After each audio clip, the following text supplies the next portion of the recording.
for today's video nga mga lods, ani naman ta karon naghimay-himay ng malunggay kasi ang gagawin po natin dito ay ipapainom po natin ang fresh juice nito sa ating anak dahil siya po ay may ubo.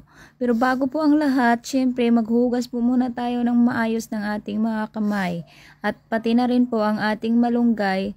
At hindi naman po risky sa dumi ang ating malunggay dahil this is naman po ay fresh naman po galing sa ating bakuran. So pero hugasan pa rin natin dahil nga may mga alikabok. At dito naman mga lods, nag-i-start na tayong mag-squeeze. Yung mga may blender dyan ay pwede nyo po siguro siyang i-blender or hindi ko alam kung ano po ang tamang gagamitin sa kanya.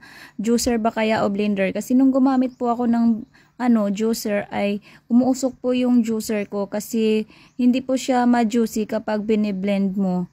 At saka hindi lumulusot doon sa strainer yung kanyang mga dahon. Kaya ayan, balik na muli tayo sa manual. So nadala na ako noon kaya ganito na ulit ang aking ginagawa. At dito nga part mga lods ay napipiga ko na pala. So yan po pag bagong piga pa ay bumubula po siya. Pero maya-maya lang po niyan ay mawawala na. So ayan na po nga po ang ating mga nagawang juice. At lalagyan na rin po natin siya ng honey para hindi po gaano malasahan ng ating anak ang kanyang lasa kasi matindi po talaga ang lasa nito.